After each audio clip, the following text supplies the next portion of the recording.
So Drew showed you that the budget gap is widening. Our revenues are going down, our expenses are going up. And we need to deal with this budget shortfall, and we've taken some immediate steps in the short term. But as you can see from this slide, if you start on the left-hand side under 2015-16, you'll see the extent of the Campus Alberta grant. That 1.4% translates into approximately $6 million. In addition, the inflationary pressures on our inflation-sensitive expenses, salaries, benefits, materials, and supplies, is going to likely work out in the range of $10 to $15 million. So ultimately, this year coming up, 2015-16, we're looking at somewhere in the range of, let's say, $16 to $21 million shortfall. So that's this year.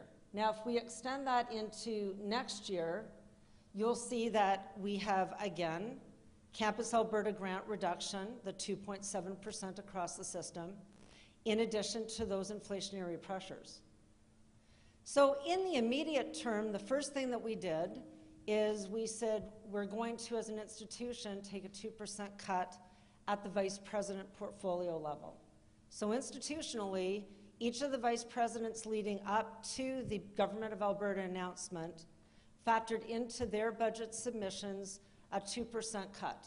So that will cover part of this. The rest we'll talk about on subsequent slides. I think the key here, though, is $37 to $47 million is what we're really looking at as you go across the next 2 years if we do nothing. So obviously we can't do nothing. We have to have some actions. So we have made some immediate decisions in addition to the 2% cut. We actually have recommended to and had approved by our Board of Governors through our HRGC, our HR Governance Committee, that we are effectively freezing salaries for the senior leadership team, and that also includes the executive leadership team. And that is for next year. So there will be no salary increases, basically from the director level through the deans and up to the vice president level at the university. We think this is a prudent measure, and we think it's the right thing to do in light of the current financial times. So where are we getting the rest of the money for the short term? And I'm going to emphasize the short term here because as I go through this slide, I think it's really important that you understand that we don't have an unlimited path here to deal with that revenue expense gap. What we do have on our financials is an accumulated operating surplus. And I want to tie you to the left-hand side first of that chart where we talk about what is committed. So through the years, we have taken some of the money that we have generated internally and we have committed it to initiatives and capital projects that are strategic to the campus. I will let you know the majority of what is committed is actually for either the students in the form of things like new residences or in the faculties so that they can continue to grow towards their eyes high visions and strategic goals.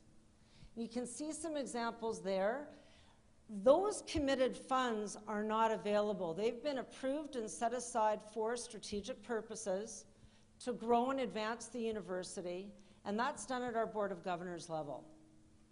We do plan this year to do a review, and this is just a prudent thing to do, to make sure that we still believe that what has been committed is appropriate for the current day and time and our fiscal situation. But we're confident that the majority of those committed funds are allocated to where they should be and for the right objectives. On the right-hand side, you'll see our uncommitted surplus. These numbers are both from last year. Again, we do not have our financial statements complete and approved by our Board of Governors. But you'll see that $72.8 million. We believe in prudent fiscal management. Now, if you go back to 2010, that 72.8 was actually a deficit. And what we've done over the last 4 years is worked very hard to be responsible in how we're spending, and we've created a contingency fund in our uncommitted surplus. Our target, 5% of our budget, or approximately $65 million. We are thrilled to have been good fiscal managers and good financial managers, because the rest of that gap, as we go back to this page, we are going to make up in the short term by reserving some of those uncommitted dollars to cover our operating shortfall. What that does for us, is allows us to manage responsibly and on a slope versus a cliff. $37 to $47 million, it does not take long to use up the majority of that uncommitted surplus. So we will be talking about the ways that we're going to take steps forward to really get ourselves to our new financial reality and be in a position that we can manage and grow the university towards its eyes high goals. Thanks, Linda. So we have not a cliff, but a hill, and we have 37 to 47 million to make up. So the question is, how do we go about doing that? And we are in the process of designing a process. We've had 2 executive leadership team meetings to talk about this, one at a retreat. And we also had the good fortune last week of having all of the deans and heads in a meeting of the last meeting of the year of the Leadership Academy for the academic staff. And so this is a very high-level piece where a number of ideas were generated, particularly from that session last week. And a couple of things, we'll talk about the elements that we see in the process going forward. First of all, it is going to be very strategic, and it's going to relate to eyes high and the priorities of the academic and research plans in the first instance.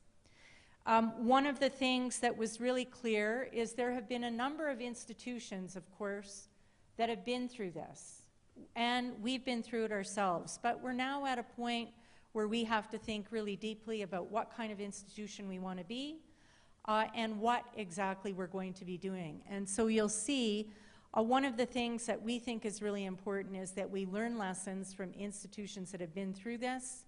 We're in data gathering mode as we speak. There are a variety of institutions that have been very, very successful with a series of initiatives, and we're going to see, based on our budgeting from the provincial government, which comes in a block grant as opposed to grants tied to student numbers, that we will very carefully analyze what fits with the University of Calgary and what some of the options are for us to use. We also are members of the Educational Advisory Board in Washington. They have terrific resources, masses of resources from over 350 institutions that present some great ideas that we can feed off of. We also, if you remember, we crowdsourced a number of things when we had the minus 7.3% cut. We generated 210 ideas during that process. We've worked on most of them. If you'll remember, we bucketed into 2 areas on a thematic analysis, one for revenue generation and one for cutting expenses. And between those 2 buckets, we have about 70 ideas that we still need to do further analysis on. So that analysis is ongoing as well. One of the big things that the group said is there has to be consultation not only inside the university, but also externally. What do our high schools need from us? What do employers need? How does industry connect with the university? And how can we better manage all of those ties? So there'll be a significant consultation. Certainly there was an emphasis on balancing not only central decisions, but really respecting local autonomy. We know that people that are on the ground understand deeply what is impacting them on a day-to-day basis, and so we want to ensure that we have a process that includes input locally and centrally. We're going to have different kinds of exercises that provide lots of opportunity for participation.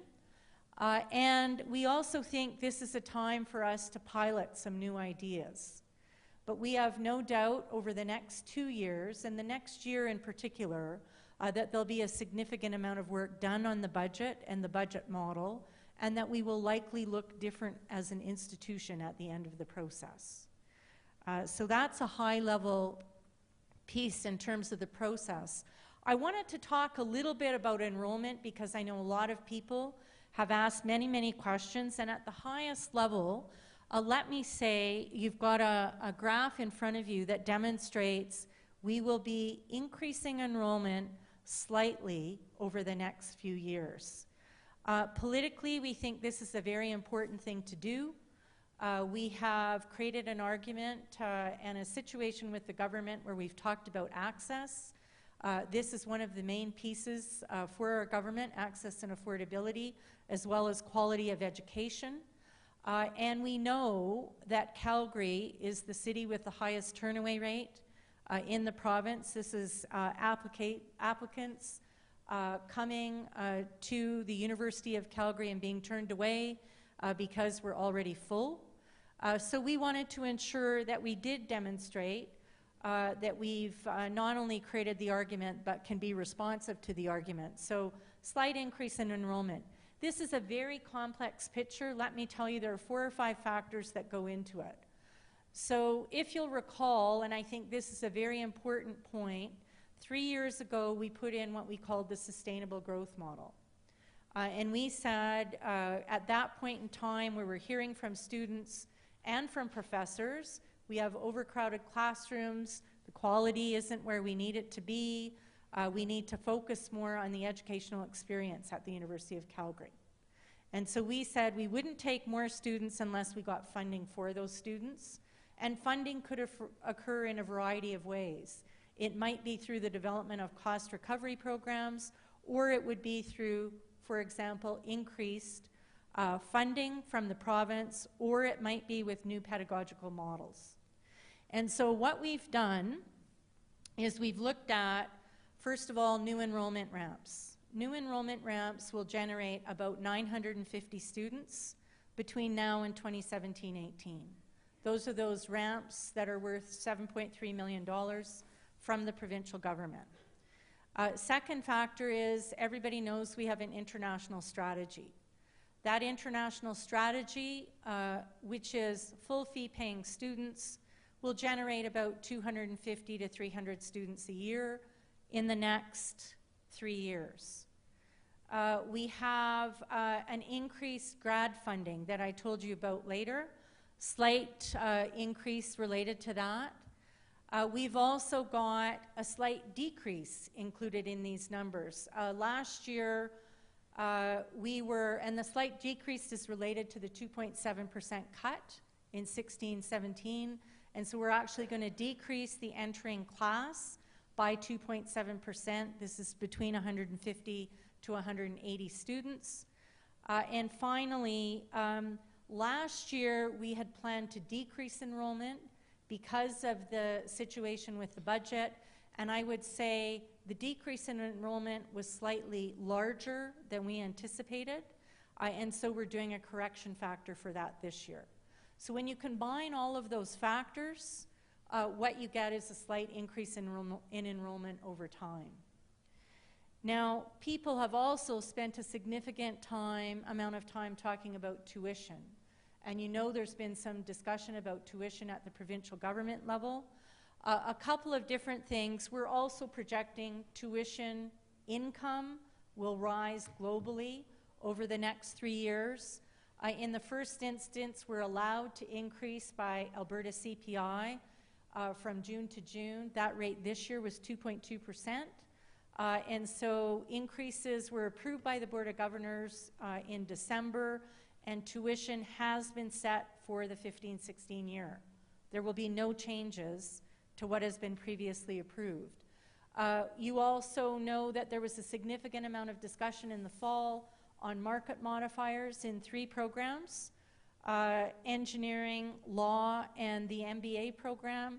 Those were successfully approved at the ministry, and so those will come into effect, first ramp, in September of 2015. And of course, we also have new enrollment. right? So that will increase tuition revenue. There has been discussion, though, that the tuition cap would be impacted somehow by the provincial government. So I want to say, first of all, that would require a significant amount of work from the government, and I hope that we would be involved in that process in some form or fashion. And once the government has done their consultation and made a decision, we would then have a full consultation with our students, which typically begins in late August and runs throughout the entire year, but is really highly consultative, two times a month between September right the way through to December, when we go to the Board of Governors for recommended tuition increases. So that's the process that we would see relative tuition, but again, emphasize tuition for 15-16 has been set, and there will be no changes at this point in time. So key messages from today that we wanted to leave you with, we think are really important. We have balanced the budget for 15-16. Linda talked a little bit about that. We took a 2% cut at the vice presidential level, and then we're going to use accumulated surpluses from previous years to bow wave to help us, so that we've created a hill rather than a cliff, that we're going to be really strategic over the next year for sure, with a number of different processes, and take our time to make the appropriate decisions for the following year.